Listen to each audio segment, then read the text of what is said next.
VNC masama ang pakiramdam. Kalingap Edo nag-alala tuloy. Yan ay sama-sama nating tutukan mamaya mga kalingap. Pero bago ang lahat, maligayang pagbabalik sa aking YouTube channel Reacts TV Official. Kung nagustuhan niyo po ang ganitong klaseng reaction video, paki-like at subscribe naman po para lagi kayong updated sa susunod kong mga uploads. Maraming salamat po sa pagmamahal at suporta kay Kuya Val Santos Matubang at Idol Kalingap Rab. Paalala, panoorin at tapusin ang video na ito para malaman mo kung ano ang nilalaman nito bago mag-comment. Ngayon balik tayo sa topic, maraming nag-aabang sa Part 16 ng EDSI, lalo na ang mga solid supporters na mga kababayan natin na OFW at Kalingap EDSI Global supporters.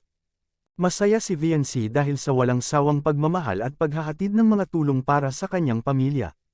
Na kahit binabash na siya sa dating mga tinutulungan ng Kalingap, naging matatag pa rin si VNC para sa kanyang pamilya. Ngayon balik tayo sa topic mga Kalingap, kilig moment na naman ang hatid ng ating mga bida si Idol Eds at VNC sa Part 16 ng EDSI serye. Nagkantahan ang dalawa, nagkukulitan, at nagkakayayaan.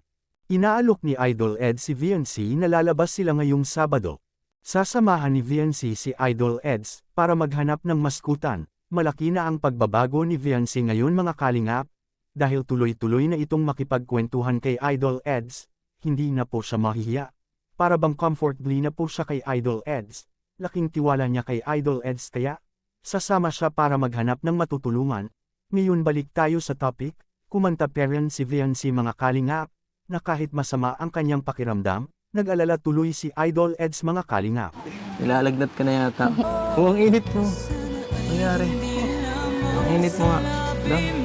May sakit ka? Wala po. Uminom kaya ng gamot. Parang mainit ka eh. Mainit. Siya nga, mainit ka nga.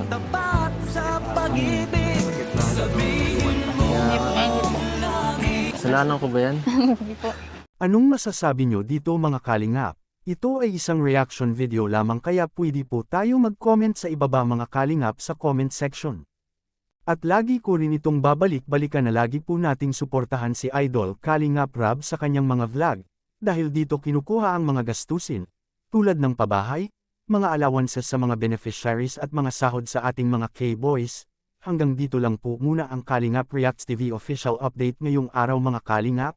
Huwag kalimutang mag-like at subscribe at i-on ang notification bell for more updates. Maraming salamat po, mabuhay tayong lahat. God bless us all.